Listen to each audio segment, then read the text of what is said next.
berani.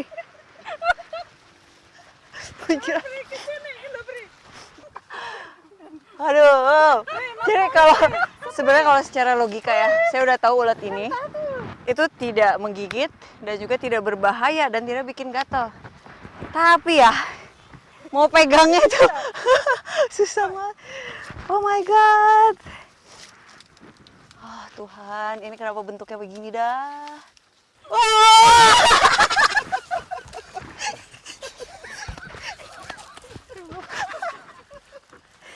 Aduh, ini kenapa ya?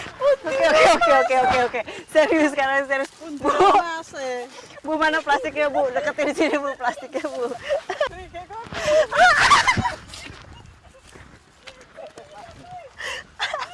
Oh my god.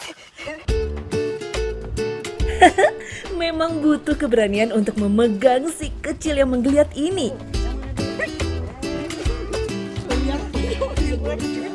Ah. Oke, ini makhluk hidup, Din. Ini makhluk hidup, dia tidak berbisa, dia tidak menggigit, ini cuma kenyal doang ya. Nih, bisa! Tapi takut mukanya. Jadi, ini adalah ulat sutra emas. Oke, Akhirnya, setelah terbiasa, saya bisa juga memegang ulat mete ini.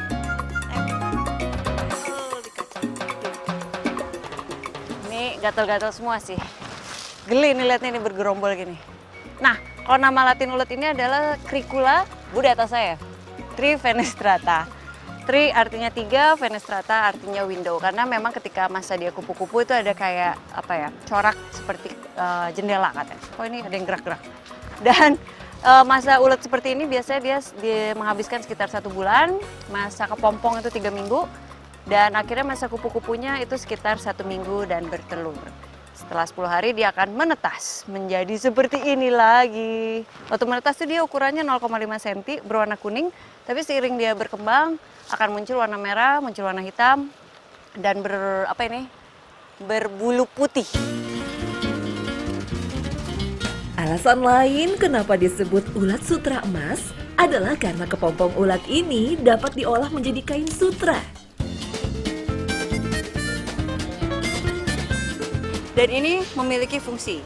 Selain untuk namanya ulat sutra, untuk bahan pakaian, ini bisa juga untuk kecantikan. Jadi, menurut penelitian ini mengandung banyak serisin. Atau dia bisa membuat kulit muka itu katanya menjadi lembab. Dan juga bisa anti-aging atau anti tua. Ada beberapa nama untuk memanggil hewan ini loh. Ada yang menyebutnya ulat mete karena ia senang hidup di pohon mete. Ada juga yang memanggilnya ulat sutra emas karena kepompongnya yang berwarna kuning keemasan.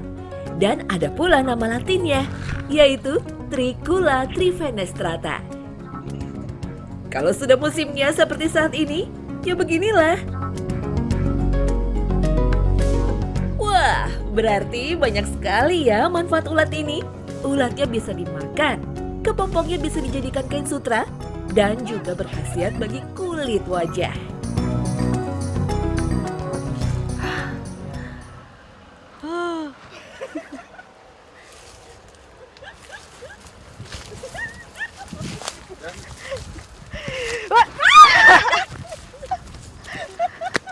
Katokku tadi banyak sekali nggak berdiri di situ sampai sini. Oh ya? Masa Bu? Gatel bener. Udah yuk, masak aja yuk. Memasak ulat ini tak berbeda dengan memasak makanan lain. Cukup direbus dan dibacem, lalu digoreng. Oke, sekarang giliran masak. Ini panas betul kan gue? Langsung mati ya.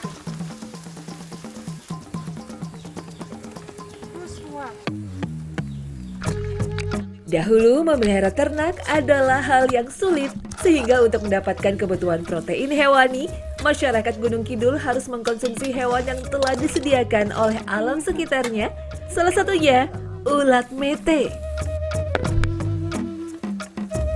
Sepertinya sudah matang. Oke, sekarang mari kita tiriskan dan sajikan. Ini dia.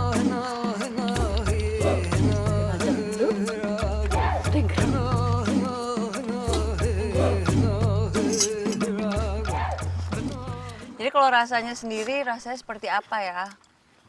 Kalau untuk cari apa bandingannya saya nggak nemu ini. Cuma teksturnya yang pasti itu tadi ketika digigit tuh kering karena digoreng, rasa bacem karena dibacem, dan teksturnya tuh seperti rada ada kemposnya sedikit. Jadi gitu. Tapi kalau rasanya seperti apa, mendingan datang ke sini deh, ke Gunung Kidul, cobain yang namanya ulet. Kalau di sini sebutnya tadi apa? Ulat mete. Ulet mete. Ulet mete atau ulet sutra. Selain aneka jenis ulat, mereka pun biasa memakan jangkrik, belalang, hingga kroto. Wow!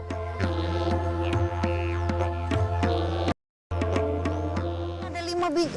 Ini dong, lihat lagi pada gigit semua. Tuh lihat tuh. Tuh Wagapat Manam Jupan.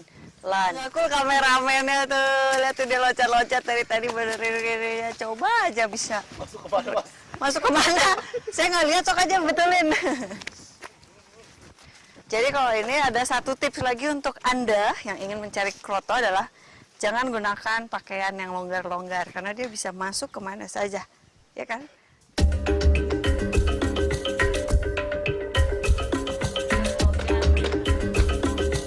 Kita sedang mencari kroto. Wah, tak tanggung-tanggung, ada 2 sarang sekaligus.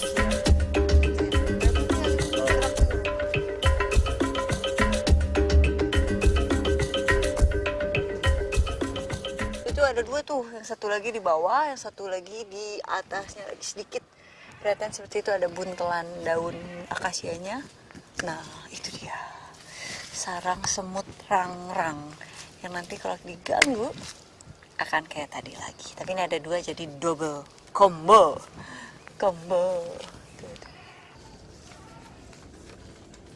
Level 2. Oke, tapi saya udah tahu. Saya akan angkat kaki saya dulu.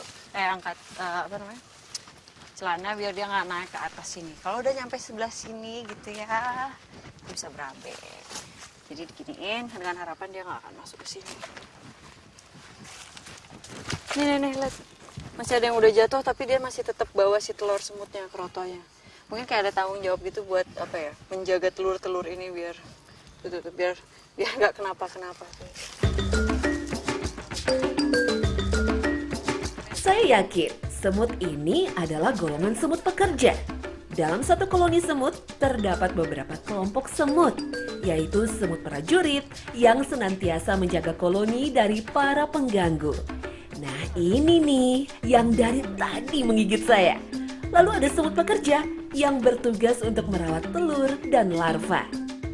Semut jantan yang berfungsi untuk membuahi sang ratu, dan terakhir adalah ratu semut.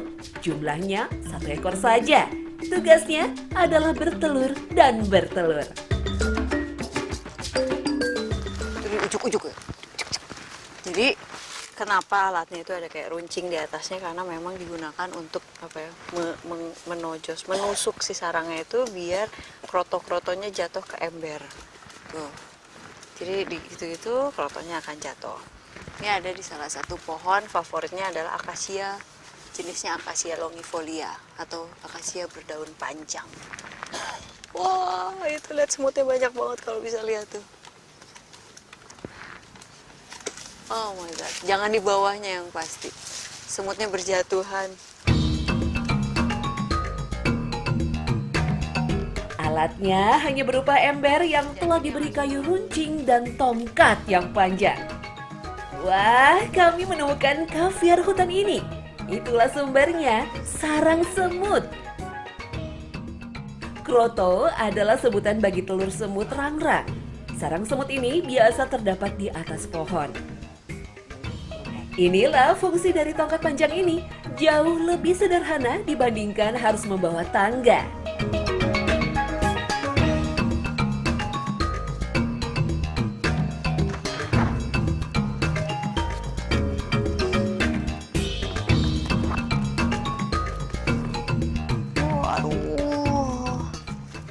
Terus kalau gigit, ini sakit loh, soalnya dia nyuntikin kayak semacam asam itu yang bikin sakit, namanya asam format. Rasanya asem. Makanya kalau suka matiin semut kadang-kadang suka ada rasa asam-asam. Bau asam-asam, nah itu asam format itu.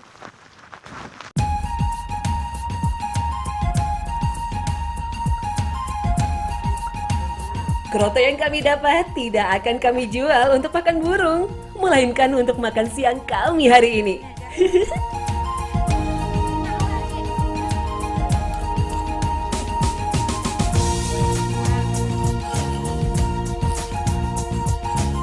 Caranya mudah saja dengan mengukus campuran bumbu, kroto, dan parutan kelapa.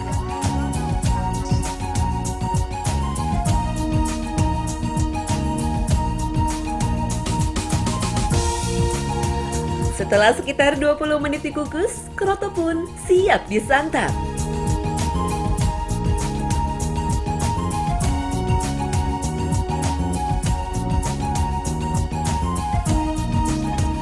Ini sangat baginya.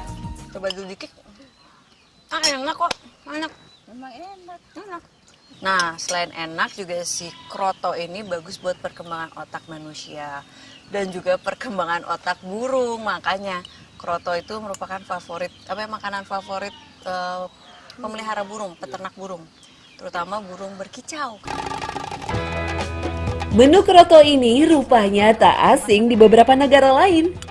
Contohnya di Italia, kroto kerap dimakan juga loh. Namanya saja yang berbeda.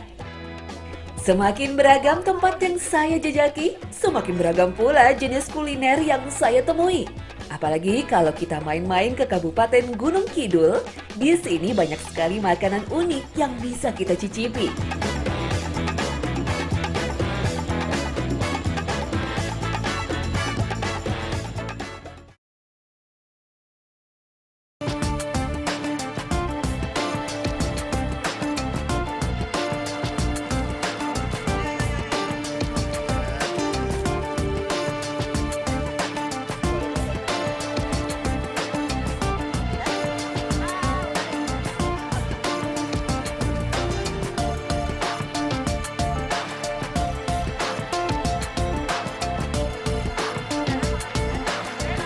Pagi ini saya akan memanen bayi ikan arwana yang terdapat di salah satu peternakan arwana di daerah Berbah, Yogyakarta.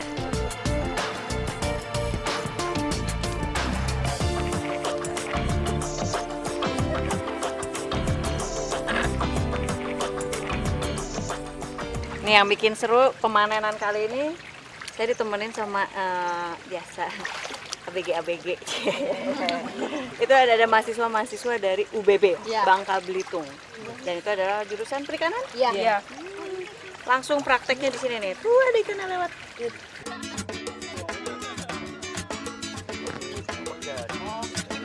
Arwana silver adalah salah satu jenis arwana yang berasal dari sungai di Amerika Selatan. Cara memanen arwana ini mudah saja.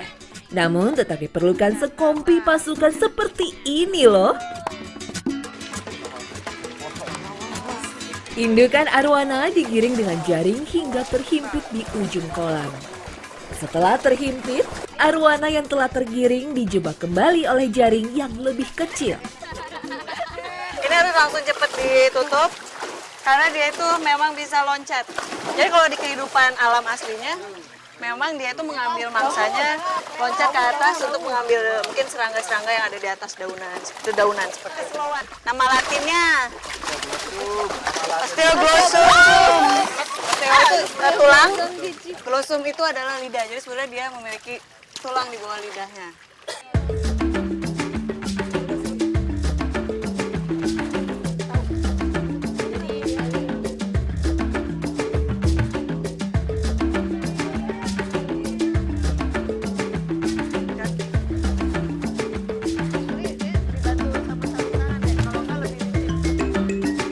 Telur akan menetas di awal musim penghujan.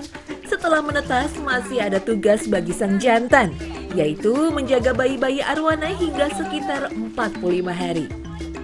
Arwana yang menyimpan anakan, mulutnya akan terasa keras. Arwana yang telah dicek dilemparkan kembali ke kolam sebelah. Wah, semoga tidak stres ya arwananya.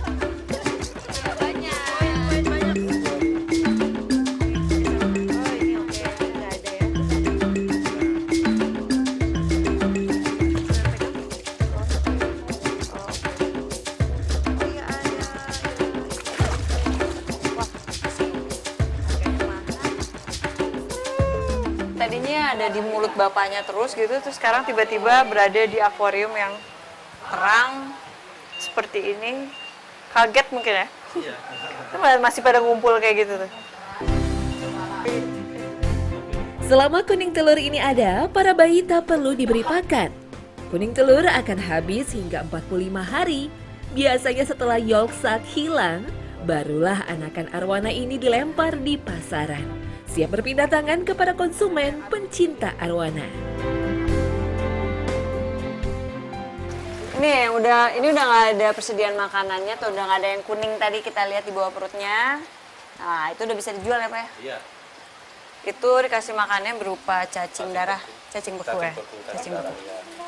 Oke, ini udah bisa dijual aja? Udah. Satu begini 25.000, yoi nggak sih? Nih lihat nih.